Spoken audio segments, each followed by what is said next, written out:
Olá, alunos do Colégio CAF de Macaé, da segunda série do ensino médio, e também a todos os inscritos do canal Pedro Sami.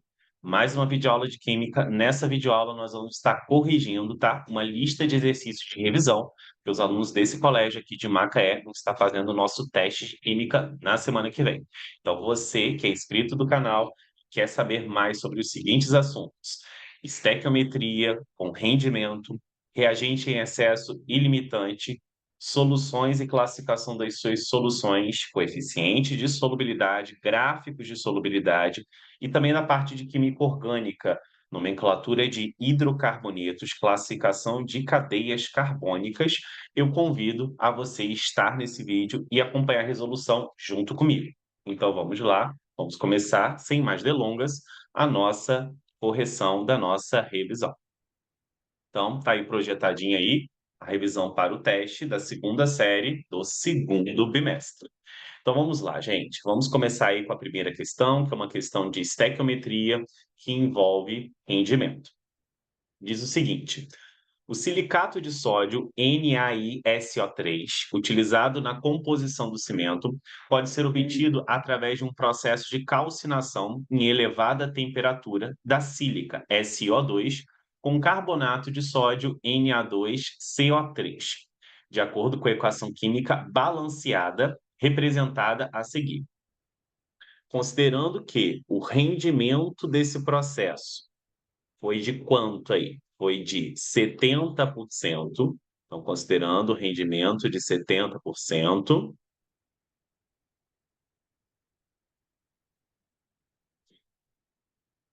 a massa em quilos de NaISO3 formada a partir de 9 quilos de sílica foi de aproximadamente. Bom, então as substâncias envolvidas aí nessa reação química que foram mencionadas é o NaSiO3, ok? Que é essa substância aqui, ó, que está aparecendo no produto. E também nós temos a sílica, que ele disse aqui que a sílica é o SiO2, essa outra substância aqui. Então, o que que a gente percebe em relação a essas duas substâncias? A proporção em mol entre elas é de 1 para 1, ou seja, 1 mol de sílica reage com 1 mol de silicato. Ele já deu aqui a soma das massas dos átomos que compõem a molécula dessa substância. Então, a da sílica, 60 gramas por mol, e do silicato de sódio, 122 gramas por mol. E agora nós vamos para a nossa dúvida aqui, ó. Então, a primeira questão, a resolução fica o seguinte: qual é a massa X quilos de NaSiO3 formada a partir de 9 quilos de sílica SiO2. Bom, essa é a minha dúvida. Agora nós vamos começar com a certeza.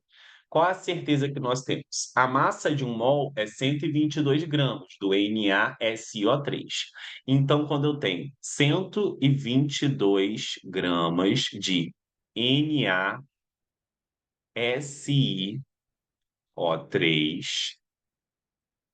a massa que eu consumi de SiO2 também é igual a 1 mol, que nós vimos que é 60 gramas. 60 gramas de SiO2. Então, aqui, o que que nós vamos ter que fazer? Uma regra de 3, vamos ter que multiplicar aqui meios por extremos para acharmos esses valores aí, correto? Então, vamos lá fazer as multiplicações. A gente tem aí 60 vezes x, dando origem a 60x, e 122 vezes 9, está dando aí 1.098. Então, quer dizer que o meu x vai ser igual a 1.098 dividido por 60. 1.098 dividido por 60 quer dizer que o meu x vai ser igual a 18,3 gramas de quem? De NaSiO3. Só que você não vai marcar essa resposta. Por que que você não vai marcar essa resposta? Você não vai marcar essa resposta porque esta reação ela não aconteceu com 100% de rendimento. O rendimento do processo, que está descrito aqui, ó, foi de quanto? Foi de 70%. E essa quantidade aqui, eu estou considerando 100% de rendimento.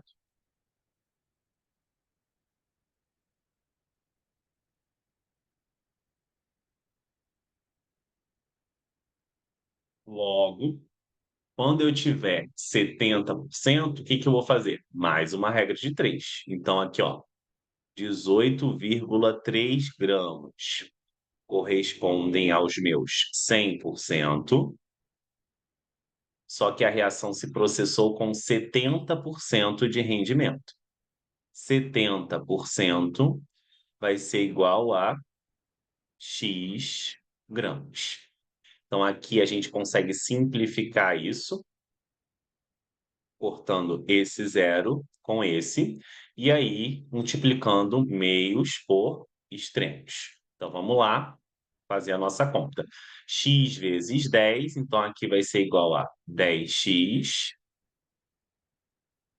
e 18,3 vezes 7 vai dar 128,1. Então, quer dizer que meu x vai ser igual a 128,1 dividido por 10. Então, aqui quer dizer que o meu x vai ser igual a 12,81. Como ele quer o valor aproximado aí, então a gente tem na alternativa x igual a aproximadamente 12,8 gramas. 12,8 gramas aí, o meu gabarito vai ser a nossa letra B de bola. Ok? No pique no pique, vamos lá para a nossa segunda questão. A segunda questão já é uma questão que envolve reagente em excesso e reagente limitante. Então vamos ver aí o que que essa segunda questão nos propõe. A segunda questão, então. A hidrazina é usada como combustível para foguetes e pode ser obtida a partir da reação da cloroamina e amônia, representada abaixo. Na reação de 10 gramas de NH2Cl e 10 gramas de amônia, determine o reagente em excesso e limitante, justificando sua resposta com cálculos. Então, aqui, o que acontece? Eu preciso achar a proporção que existe entre essas duas substâncias. Então, essa equação aqui já está equilibrada, já está balanceada, já, né? Ó, 2 hidrogênios antes, 2 depois. 5 hidrogênios antes, 5 depois, um cloro, um cloro. As substâncias reagentes mencionadas é o NH2Cl, que tem aqui 1 mol dele, e o NH3, que também tem 1 mol. Então, a proporção que vai reagir é de 1 mol para um e 1 mol para outro. Bom, para saber aí a proporção, eu preciso das massas desses elementos, né? E aí eu não forneci na revisão, então preciso que vocês anotem agora esses dados aqui, que são importantes, que são os dados de massa, ok? O nitrogênio aqui nós temos a massa de 14 gramas. O hidrogênio, nós temos uma massa de 1 grama. O cloro vai ter massa de 35,5 gramas. E acabou. Bom, então a primeira coisa que a gente vai fazer aí é a massa da primeira substância, do NH2Cl.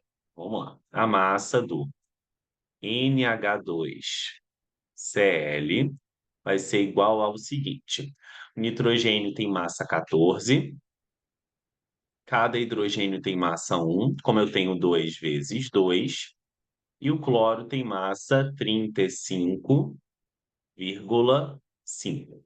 Então, aqui a massa do meu NH2Cl vai ser igual a 14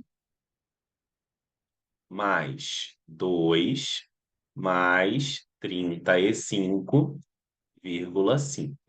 A soma disso tudo, 14 mais 2 mais 35,5, vai dar 51,5. O meu NH2Cl, a massa dele é 51,5 gramas por mol. Agora eu vou fazer o mesmo procedimento de cálculo de massa para o meu outro reagente envolvido, que é o NH3. Então, aqui, ó, NH3. A massa de cada nitrogênio é 14 e a massa de cada hidrogênio é 1, só que eu tenho 3, então vezes 3. Então, aqui a massa do meu NH3 vai ser igual a 14 com 3, 17 gramas por mol. Agora eu sei a proporção que uma substância reage com a outra. Ou seja, vamos lá. Eu tenho na letra A o seguinte: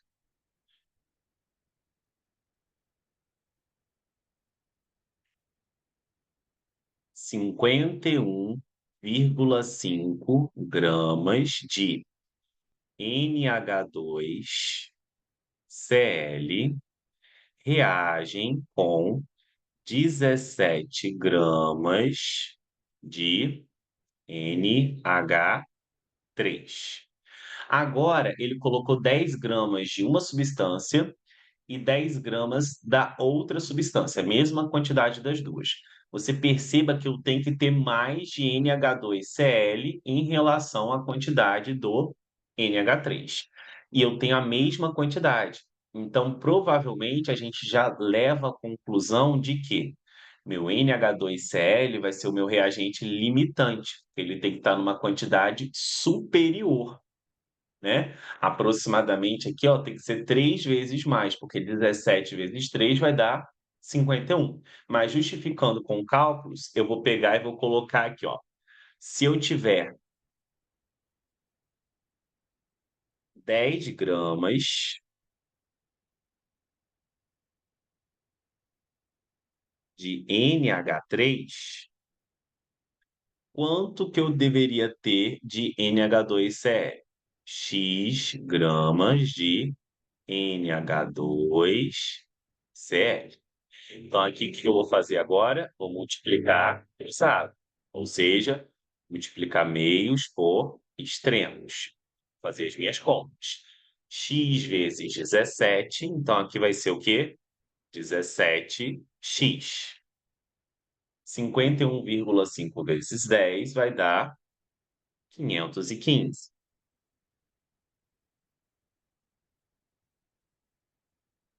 correto? Então, quer dizer que meu x vai ser igual ao quê? 515 dividido por 17. Então, aqui o meu x vai ser igual a... Vamos fazer aqui 14 mais 2 mais 35,5. Estou confirmando, 51,5 vezes 10, 515, dividido agora por 17. Então, para ele reagir com esses 10 gramas de amônia, eu precisaria ter 30,3 aproximadamente gramas de NH2Cl para manter a proporção que aparece na reação. Essa daqui é a quantidade necessária. Só que na questão foi adicionado o quê? 10 gramas. Quando? a questão adiciona uma quantidade menor do que a quantidade necessária, ele vai ser o reagente limitante, certo? Então, aqui, ó, na questão,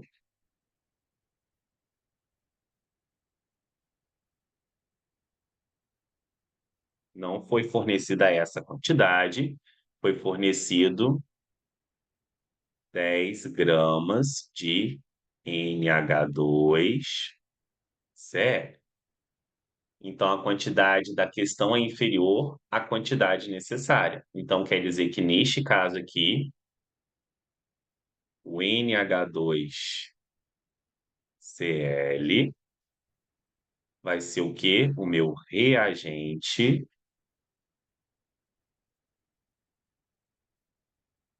limitante. Ao passo que o NH3 vai ser o meu reagente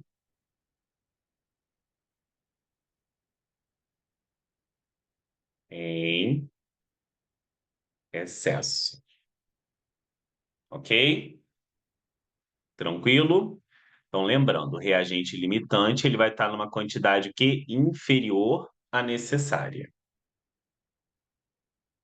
Quantidade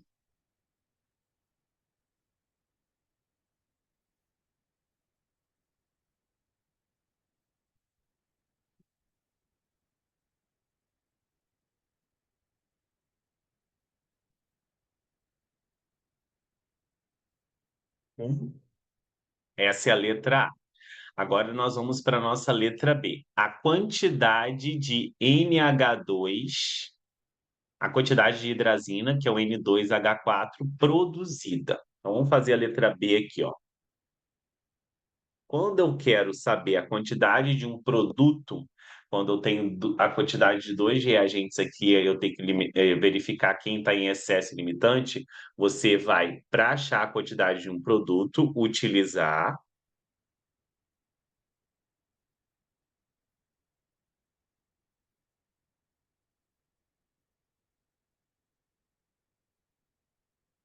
quantidade do reagente limitante. Porque uma vez que ele não existe mais, o reagente limitante, a reação acaba. Lembrando que o reagente limitante é aquele que está numa quantidade inferior, que nós vimos que é o NH4, NH2Cl. A massa do NH2Cl é 51,5. Então, quer dizer que quando eu tenho 51,5 gramas de NH2Cl, qual é a massa que eu vou pegar e vou formar da hidrazina, que é o N2H4? Então, a gente tem que fazer aqui a massa da hidrazina do N2H4. O nitrogênio vai ser 14, como eu tenho 2 vezes 2, e o hidrogênio é 1, como eu tenho 4 vezes 4. Então, a quantidade do meu N2H4 vai ser igual a 28 com 4, 32 gramas por mol. Então, aqui eu formo 32 gramas de N2H4. Só que a quantidade que eu coloquei na reação do NH2Cl foram 10 gramas. Então, ó, 10 gramas de NH2Cl vai formar quanto do N2H4? X gramas do N2H4. Então, o que que eu vou fazer aqui? Vou multiplicar cruzado e vou achar o valor de X. Então, aqui, 51 vezes X vai dar 51,5x igual a 10 vezes 32, 320. Então, quer dizer que meu x aqui vai ser igual a 320 dividido por 51,5. Então, quer dizer que meu x aqui vai ser igual a 320 dividido por 51,5. Então, quer dizer que meu x vai dar aqui, ó, 6,21 gramas de hidrazina, que é o meu N2H.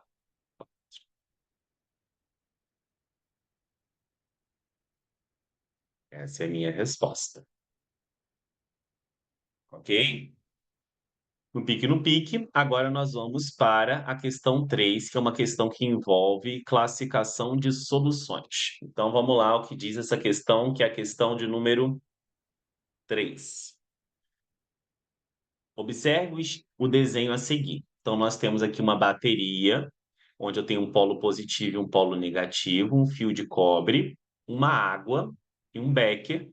Tem um outro fio de cobre aqui conectando a outra extremidade da lâmpada e, por consequência, da bateria também. Esse desenho representa um circuito elétrico. O becker contém água pura, a qual adiciona-se,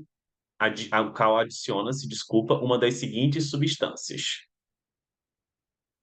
Após essa adição, a lâmpada pode ou não acender. Indique quantas dessas substâncias fariam a lâmpada acender.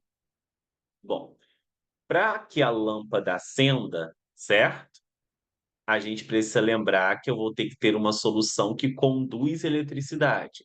Essa solução que conduz eletricidade é chamada de solução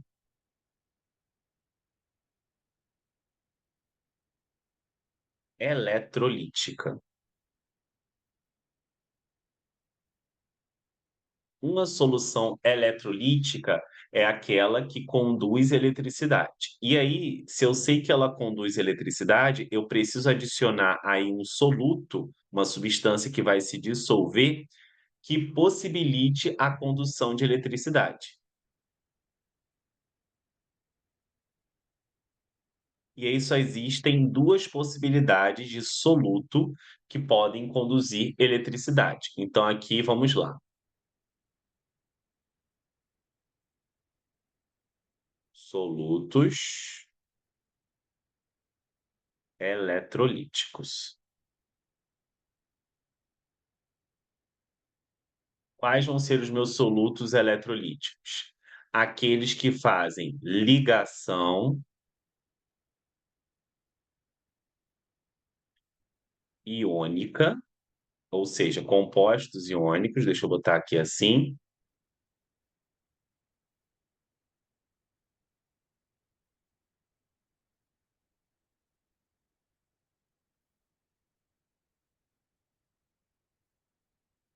E aí, como é que eu sei que eu tenho um composto iônico? Um composto iônico é aquele formado por metal mais ametal, ok?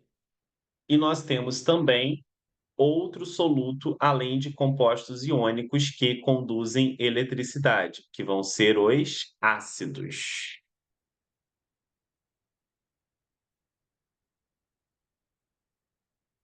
Os ácidos, de maneira genérica, são aqueles que começam com o elemento hidrogênio, o H, ok? Então, aqui a gente tem que analisar cada uma dessas substâncias. É isso que nós vamos fazer agora. Então, a primeira substância a ser analisada aqui, ó, é o KOH.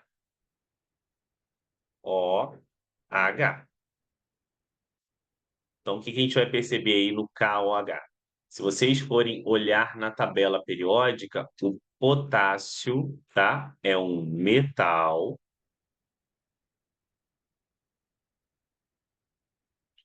e o oxigênio aqui, ó, é um ametal.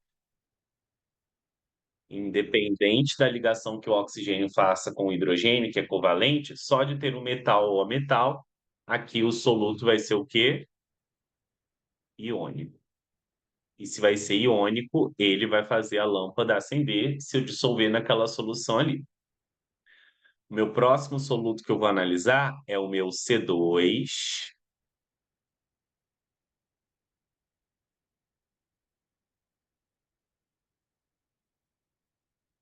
C2, H6O. Então aqui eu tenho o quê?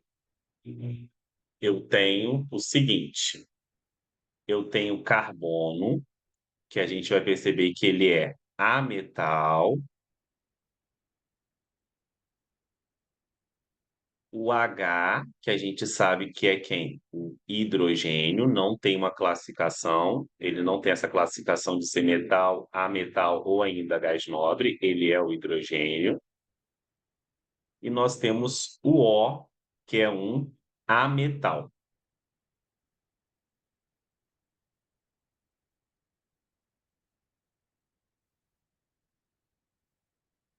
E aí, se eu tenho ametal e hidrogênio, o composto não é iônico, o composto é covalente. E dos covalentes, apenas os ácidos são os que conduzem, são aqueles que começam com hidrogênio, com exceção da água e da água oxigenada. Então, nós vamos para o próximo aí, que seria o meu HCl. Meu HCl, perceba aqui comigo, ó, é o ácido clorídrico. Então, aqui, ó, começou com hidrogênio na fórmula, ele vai conduzir, porque ele é ácido, correto? Lembrando que existem exceções, que são a água e a água oxigenada, que não conduzem, tá? Depois nós temos um outro aí, que é o SiO2. Vamos lá.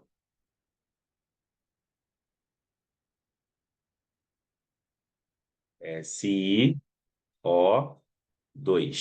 Então, o que que nós temos aqui? Nós temos o silício, que a gente vai perceber que ele é um ametal, e nós temos o oxigênio, que também é um ametal.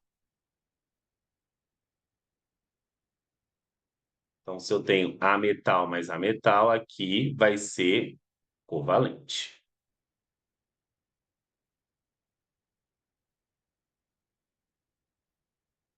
E para finalizar, eu tenho o NaCl.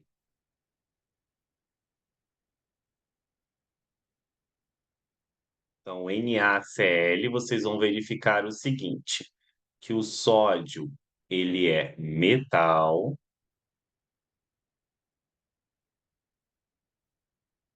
e o cloro é ametal.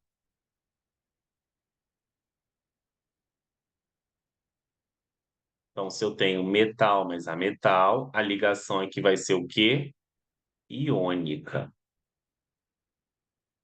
E se eu tenho ligação iônica, quer dizer que vai conduzir. Então, o composto é iônico.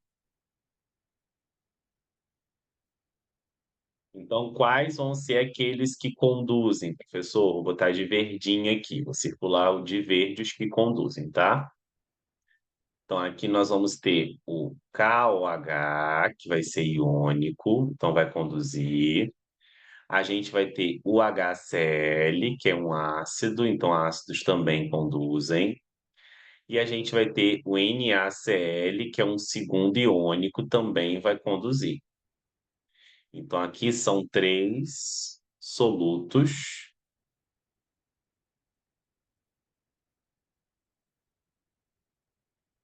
eletrolíticos.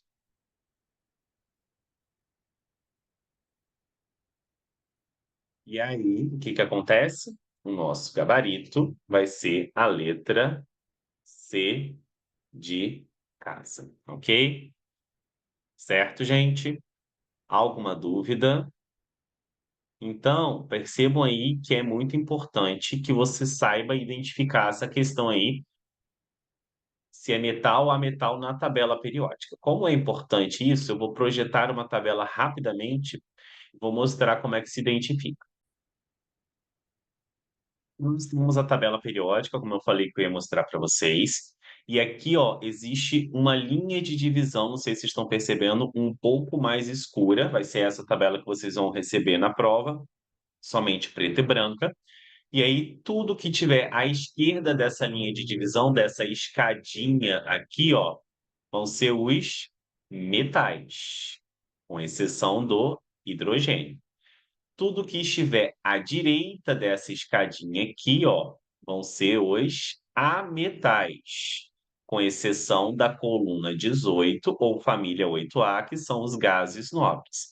Então, à direita da escadinha, ametais, à esquerda da escadinha, com exceção do hidrogênio, metais.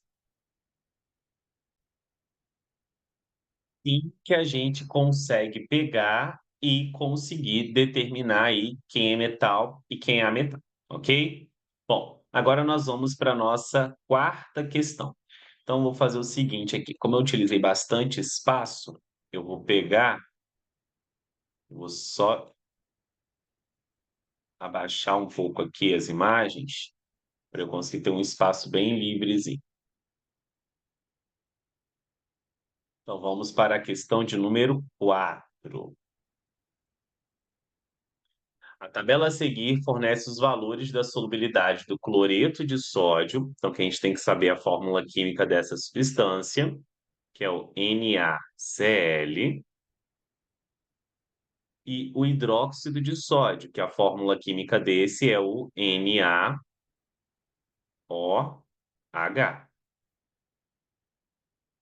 Em água a diferentes temperaturas. Analise as proposições colocando V para verdadeiro e F para falso, ok?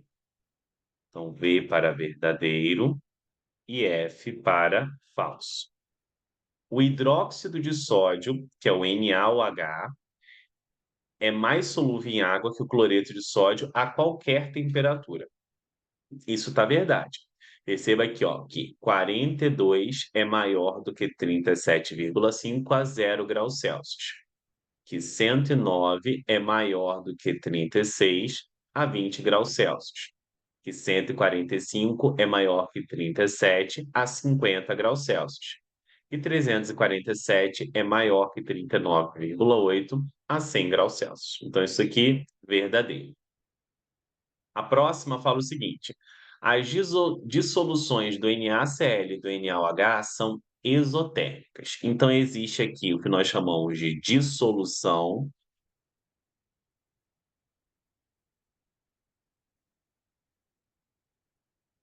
exotérmica,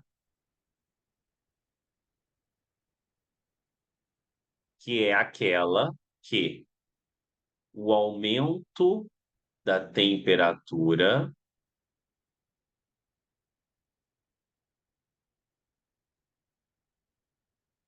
diminui o coeficiente de solubilidade. Então, se o aumento da temperatura diminui o coeficiente de solubilidade, a gente vai perceber aqui que o NaCl apresenta dissolução exotérmica, porque o aumento da temperatura diminui o coeficiente de solubilidade dele? Não. Continua aumentando, só que aumenta menos. Agora, aqui o NaOH, o que que aconteceu? O aumento da temperatura também continua aumentando o coeficiente de solubilidade. Então, os dois apresentam aqui, ó, dissolução endotérmica.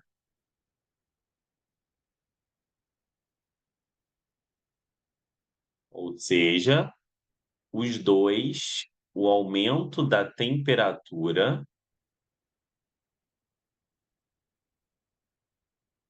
também vai estar aumentando o quê? O coeficiente de solubilidade.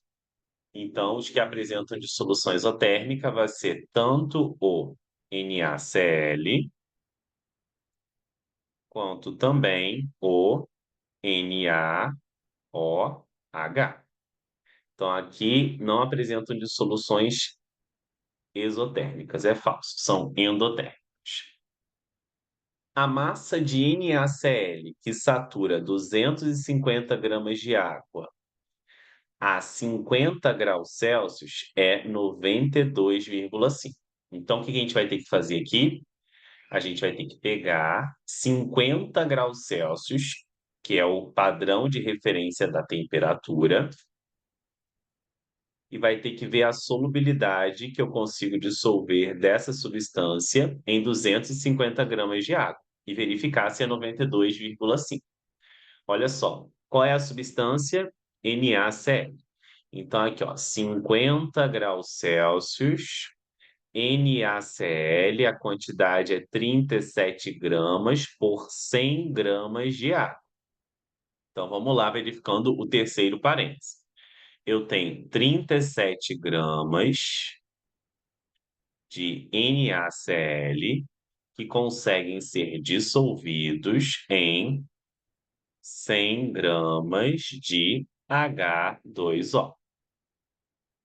Só que eu quero saber a quantidade que satura 250 gramas de água. Então, quando eu tenho 250 gramas de água, o quanto que eu vou dissolver de NaCl? X gramas de NaCl. Então, aqui o que eu vou fazer? Eu vou pegar e vou pensar que de 100 para 250, eu multipliquei por 2 vezes e meia. Então, para eu achar o meu x aqui, eu também tenho que multiplicar por quê? Por 2 vezes e meia.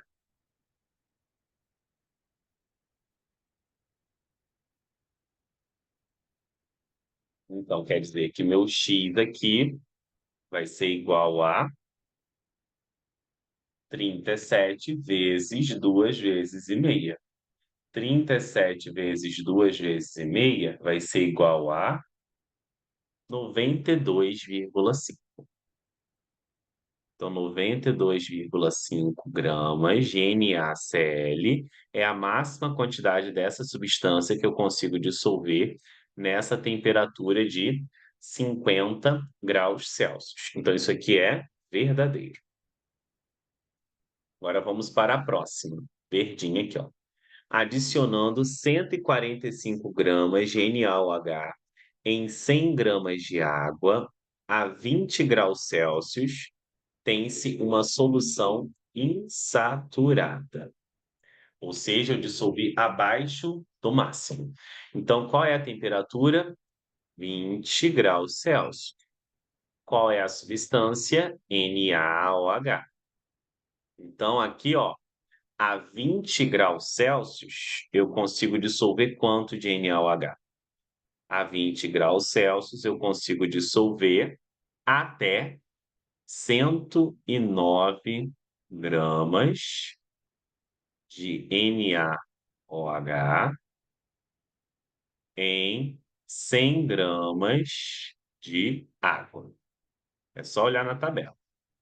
Só que eu adicionei quanto? Só que foi adicionado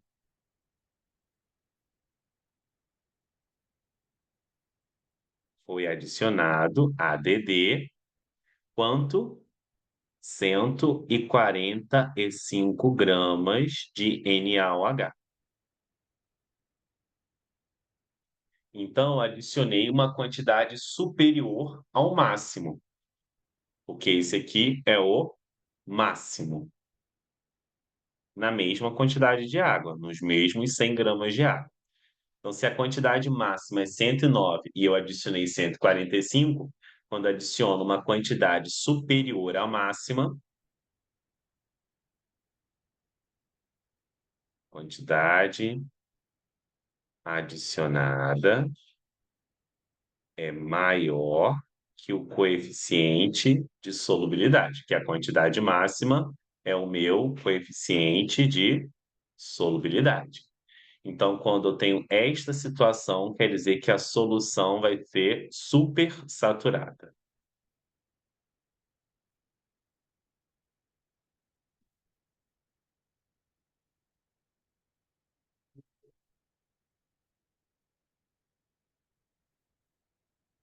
botar aqui embaixo que não deu aqui.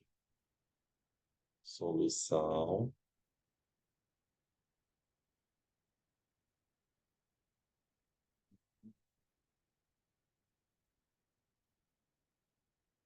supersaturada. Ok? Então, isso daqui é incorreto, é falso. A solução é supersaturada, porque eu adicionei 145 e o máximo que eu consigo dissolver do NaOH a 20 graus Celsius é apenas 109. Vamos para a nossa última agora, roxinho. A quantidade de água para dissolver 10,5 gramas de NaOH a 0 graus Celsius é 10,5. Então, olha só, ele quer saber a quantidade de água. Então, nós vamos lá agora para o NaOH a 0 graus Celsius. Ó, o NaOH a 0 graus Celsius, eu consigo dissolver 42 em 100 gramas de água. Ele diz que a quantidade de água para dissolver 10,5 gramas de NaOH a 0 graus Celsius é igual a 10,5. Vamos verificar, então. Então, aqui, ó, eu trabalhei com 50 graus Celsius, tem que lembrar, né? 50 graus Celsius. Aqui eu estou trabalhando com uma outra substância, que não é o NaCl, é o NaOH, a 0 graus Celsius. Então vamos lá. A 0 graus Celsius, qual é a solubilidade? 42 gramas. Então, 42 gramas de NaOH vão estar presentes em 100 gramas de H2O. Só que ele quer saber a quantidade X gramas de água necessária para dissolver quanto? Para dissolver 10,5 gramas de NaOH.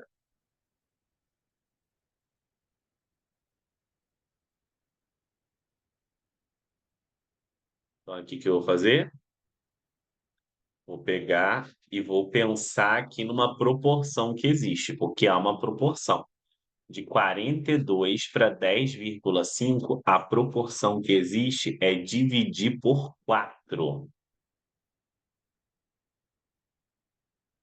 Então, daqui para cá, eu preciso dividir por 4. Quem não consegue achar essa proporção, faça a multiplicação normal, por regra de 3. Então, para achar o meu x, eu também vou ter que fazer o quê? Dividir por 4. Então, dividindo por 4 aí, o meu 100 quer dizer que o meu x vai ser igual a 25 gramas de H2O. Então, eu não preciso de 10,5 gramas de água para dissolver 10,5 gramas de NaOH. Eu preciso de 25 gramas de água para dissolver 10,5 gramas de NaOH. Então, isso aqui é falso. Ok? Vamos para a nossa próxima questão, que é a questão de número 5. Vamos lá aqui. Number 5. Questão de número 5 diz o seguinte: uma solução saturada, ou seja, quer dizer que eu dissolvi o máximo de NH4Cl, foi preparado a 80 graus Celsius, utilizando 200 gramas de água. Posteriormente, essa solução sofre um resfriamento sobre agitação até atingir 40 graus Celsius. Determine a massa de sal depositada nesse processo. E ele deu a solubilidade aí. Então, primeiro, a 80 graus Celsius, eu preparei uma solução saturada. A 80 graus Celsius aqui, ó, nós vamos perceber que o máximo que eu consigo dissolver é quanto? 60. Então, quer dizer que eu consigo dissolver 60 gramas de quem? de NH4Cl para cada 100 gramas de água, H2O. Só que depois que isso aconteceu, né, essa dissolução, primeiro que eu não fiz essa dissolução com 100 gramas, eu fiz ela com 200 gramas.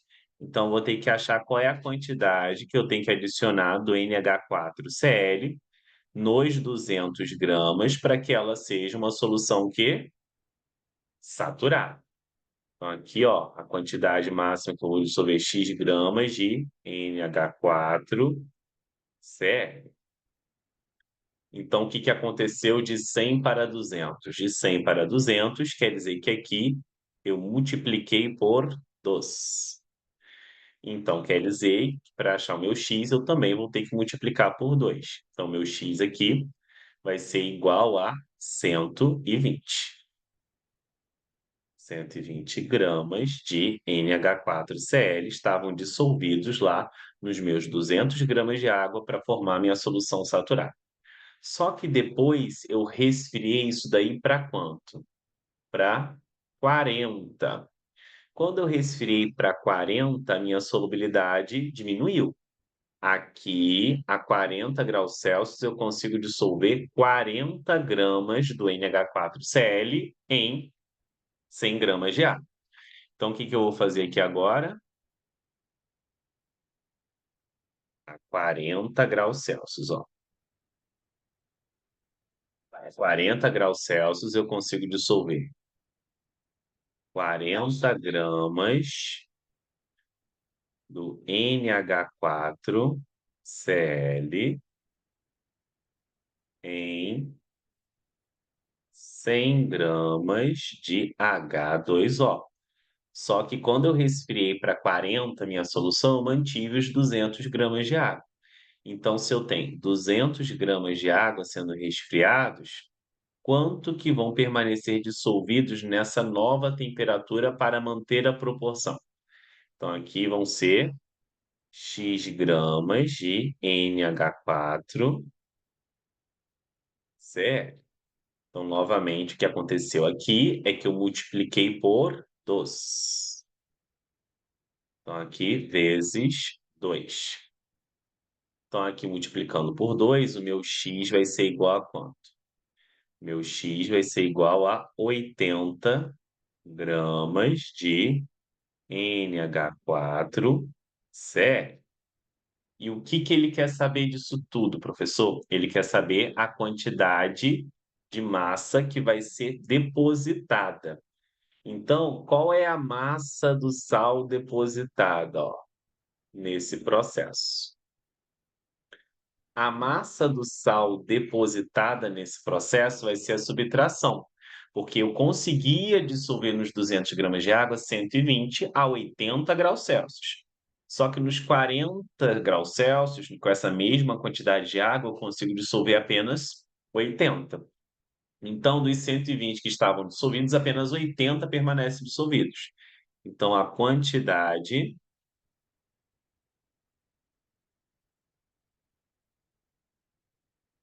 depositada vai ser o quê? 120 menos 80, que vai ser igual a 40 gramas. Essa é a minha resposta. Ok, agora paramos essa parte de cálculo e vamos para a nossa querida química orgânica. Classifique os hidrocarbonetos a seguir em alcano, alceno, alcino, cicloalcano e aromático. Então, alcano aqui, gente. A gente tem que lembrar que alcano é quando eu tenho cadeia o quê? Aberta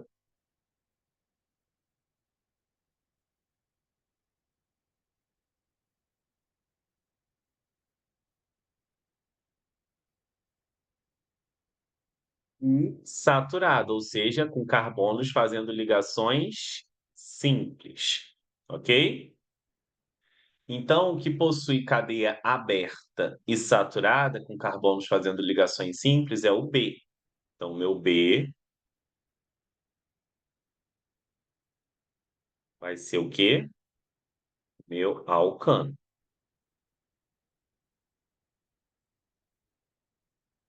Agora nós vamos para o alceno. Quem vai ser o alceno aí? O alceno, novamente, é aquele que possui cadeia o quê? Aberta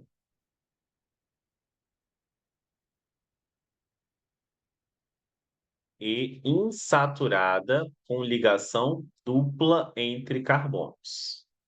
Então, aqui vai ter uma dupla entre carbonos. Opa, aqui eu tenho uma dupla entre carbonos. Ó, perceba aqui comigo, né? Então, quer dizer que o meu A vai ser o meu alceno. Agora vamos para o próximo.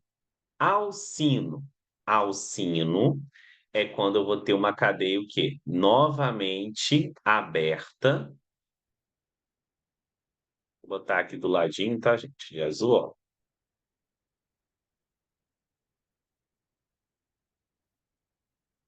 Aberta. E aqui, quando eu tenho um alcino, eu vou ter uma ligação tripla entre carbonos. Então, se é uma ligação tripla entre carbonos, vai ser o meu E aqui, ó. Olha aqui a ligação tripla.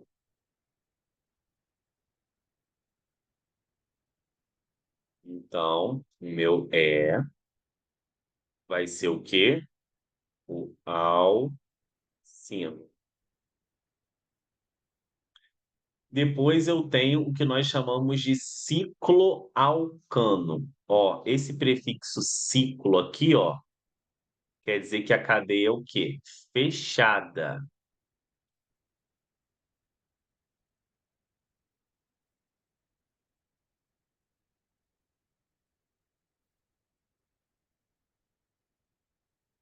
Cadeia fechada e com ligações simples entre os carbonos. Tá bom?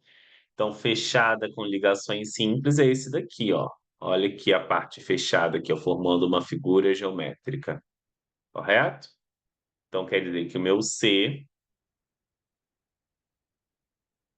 vai ser o quê? O ciclo alcano.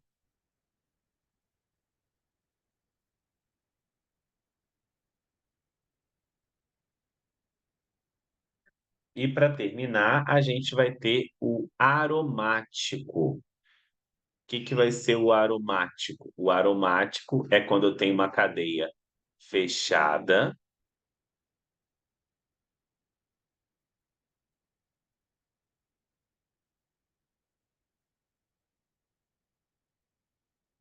com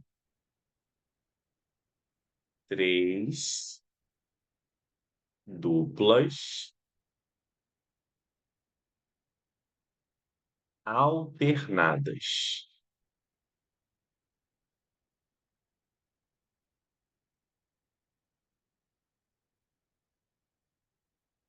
Como assim, professor? Fechada com três duplas alternadas. Quer dizer que eu vou ter isso daqui, ó.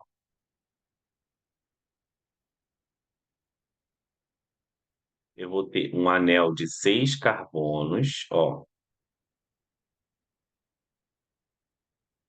com três ligações duplas alternadas, desse jeitinho aqui.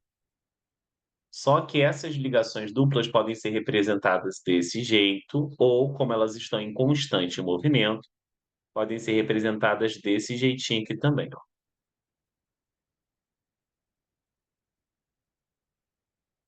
com um anelzinho, que é o que está exatamente aqui, ó. Então, o composto D é aromático. Então, vamos para a questão de número 7. Vamos lá, caminhando. O ácido adípico, que é matéria-prima para a produção do nylon, apresenta cadeia carbônica, e aí a gente vai ter que pegar e classificar essa cadeia carbônica aí do ácido adípico. Bom, Como essa cadeia ela não forma figura geométrica, ela pode ser chamada de aberta.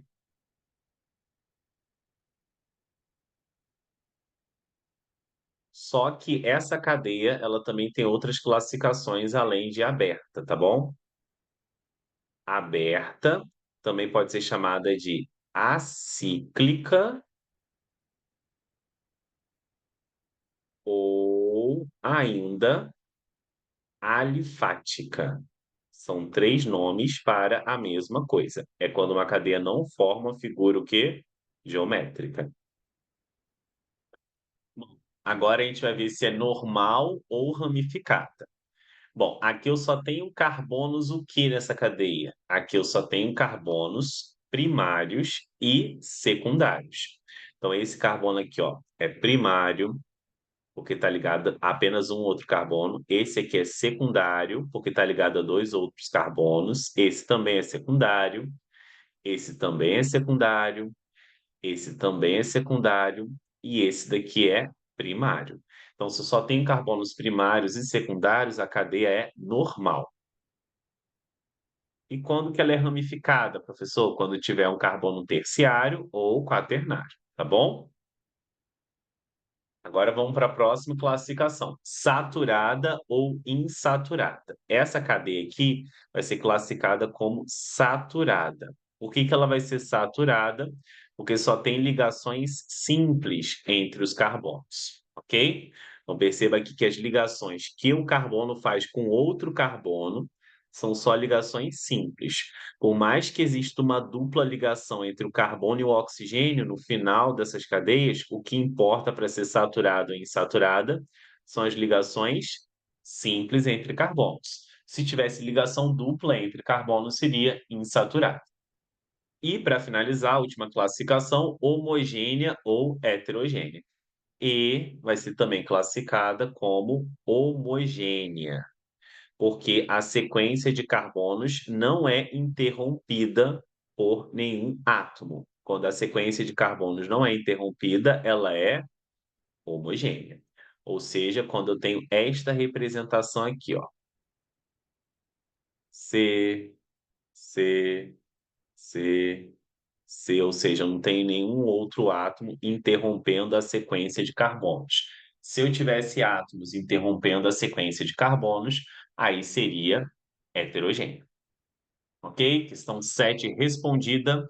Vamos então agora para a questão de número 8, que diz o seguinte: os hidrocarbonetos são compostos orgânicos formados exclusivamente por carbono e hidrogênio. Esses compostos já apresentam muitas aplicações em nosso cotidiano, como, por exemplo, o C2H4 aí, que é presente no botijão do gás de cozinha, e a gente tem o C2H o C4H10, que é o presente no botijão do gás de cozinha, e o C2H4, que é um fito-hormônio liberado na maturação das frutas.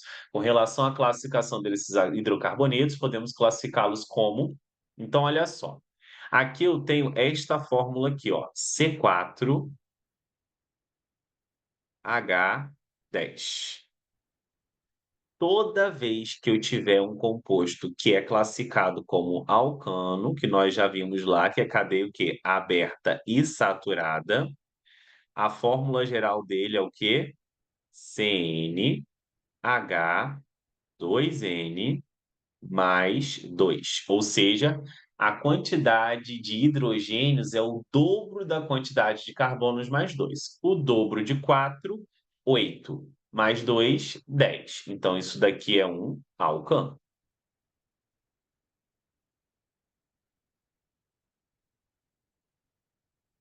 Então, vejam as fórmulas gerais dos hidrocarbonetos, tá, gente? E aqui nós temos o C2H2. Ó, o C2H2 já não obedece essa fórmula geral aqui, do ladinho. Então, a gente vai perceber que essa fórmula geral ou vai ser de alceno ou vai ser de cicloalcano.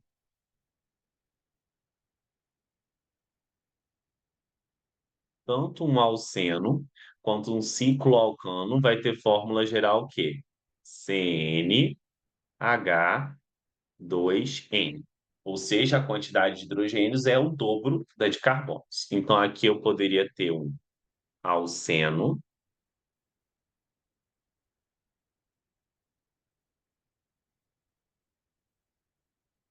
ou um cicloalcano.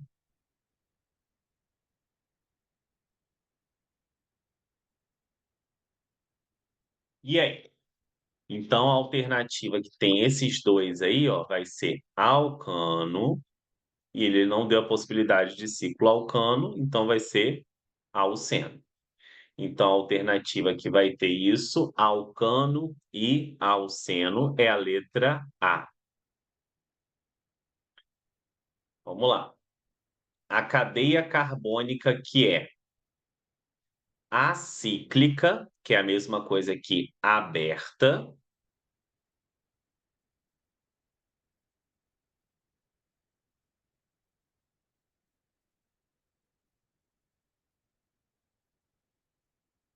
ramificada, ou seja, vai ser aquela que apresenta carbono terciário ou carbono quaternário. Homogênea é aquela que a sequência de carbonos é ininterrupta. E insaturada é aquela que apresenta o quê? Uma ligação dupla, só que essa ligação dupla tem que ser entre carbonos, ok? Então vamos ver aí. Essa cadeia é acíclica, que é o primeiro critério? Sim. Ela é ramificada? Não. Então a gente já para aqui. Por que que eu sei que ela não é ramificada? Porque aqui eu tenho um carbono primário, aqui eu tenho um carbono secundário, aqui eu tenho novamente um carbono secundário, aqui eu tenho um carbono secundário e aqui eu tenho um carbono primário. Então ela é normal essa cadeia, tá? Se essa cadeia não é ramificada, ela é normal, a gente não continua analisando ela. Essa cadeia é aberta? Correto. Ela é ramificada? Sim, ó. Aqui eu tenho um carbono que ele é classificado como o quê? Terciário. Se eu tiver pelo menos um carbono terciário ou um carbono quaternário, ela já é ramificada. Ela é homogênea, a sequência de carbonos é ininterrupta? Sim. Agora ela é insaturada? Não. Ah, mas tem a ligação dupla aqui, professor. Sim, mas essa ligação dupla precisa ser entre carbonos.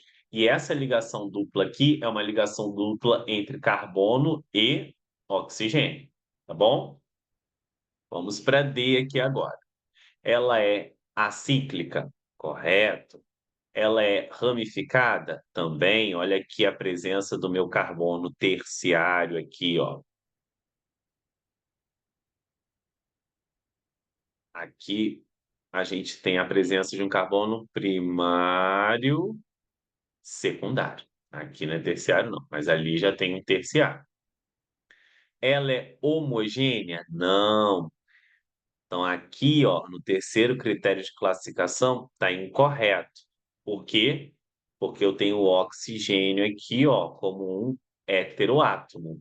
Esse oxigênio, como heteroátomo, faz a cadeia ser o quê? Heterogênea.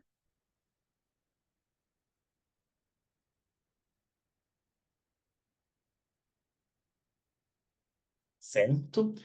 Então, só pode ser a nossa letra D, né? Aqui eu tenho meu carbono terciário, ela é obviamente acíclica, então o primeiro critério está correto. Ela é ramificada porque tem um carbono terciário, ela é homogênea porque a sequência de carbonos não é interrompida, e ela é insaturada porque há a presença aqui da ligação dupla entre carbonos. Então, aqui o gabarito é letra D de dado. Deixa eu botar de outra cor, só para destacar.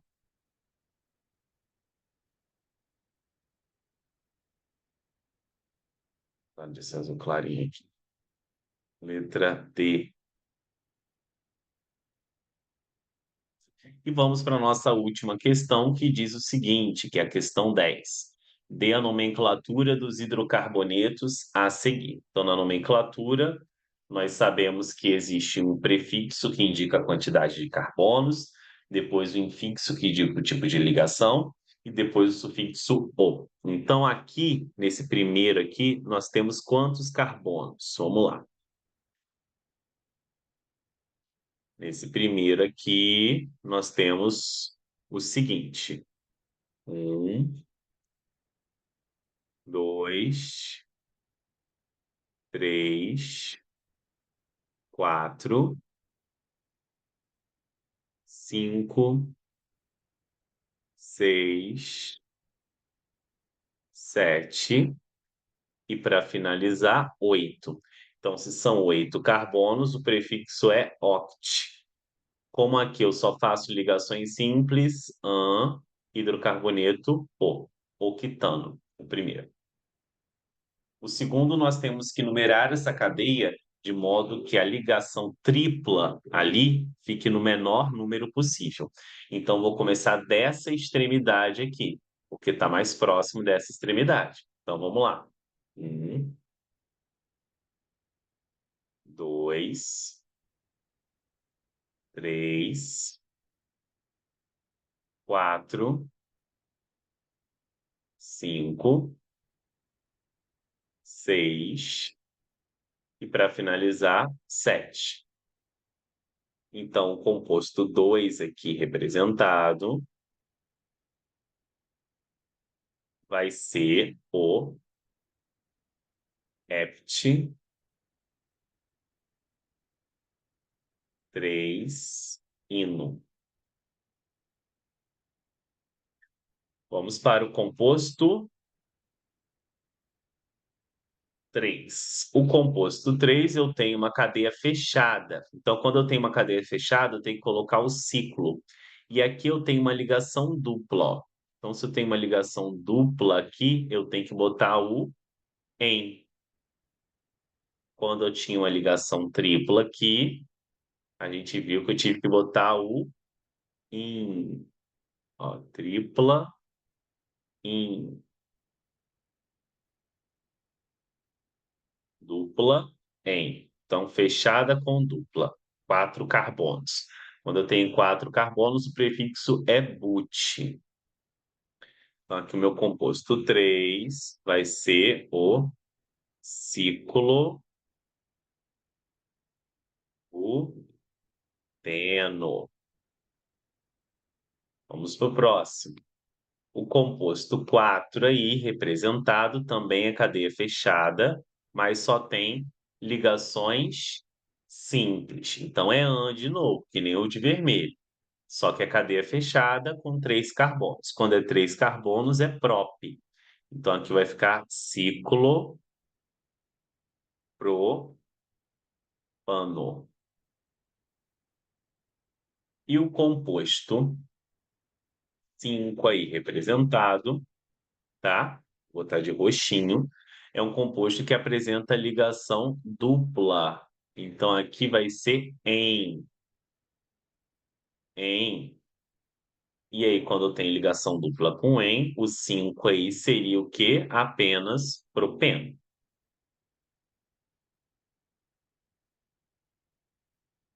Não preciso colocar a posição da dupla, porque só boto a partir de quatro carbonos a posição de ligação dupla ou ligação tripla, tá bom?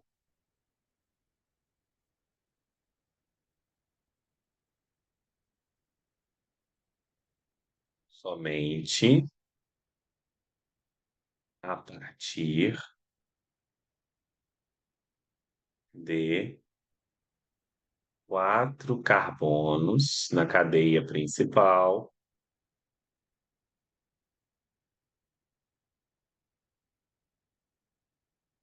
se coloca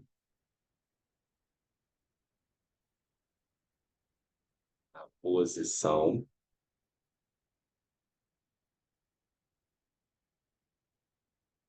da ligação dupla ou da ligação tripla, ok? E agora nós vamos para esses dois últimos aí, que é para eu desenhar. Então, ciclo quer dizer que a cadeia é fechada, pente aqui quer dizer que eu tenho o quê? 5 carbonos. Então, eu vou fazer aqui um pentágono, que é isso daqui, ó.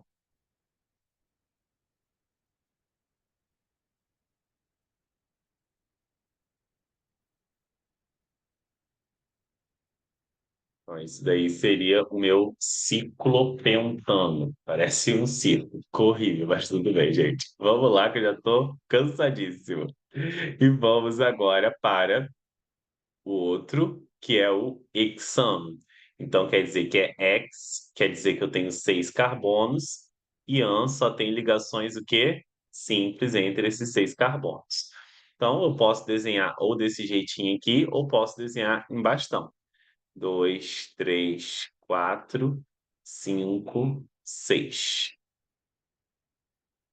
Aqui, ó. 1, 2, 3, 4, 5, 6. Ok? Bom, essa foi aí a nossa videoaula de revisão. Espero que vocês tenham gostado, espero que ajude vocês no teste e até o nosso próximo encontro. Dê uma curtida, por favor, comente a videoaula, compartilhe com colegas que estejam estudando esse mesmo assunto e para os inscritos do canal Pedro Sami, aguardem aí nosso próximo encontro. Tchau, tchau, gente. Valeu!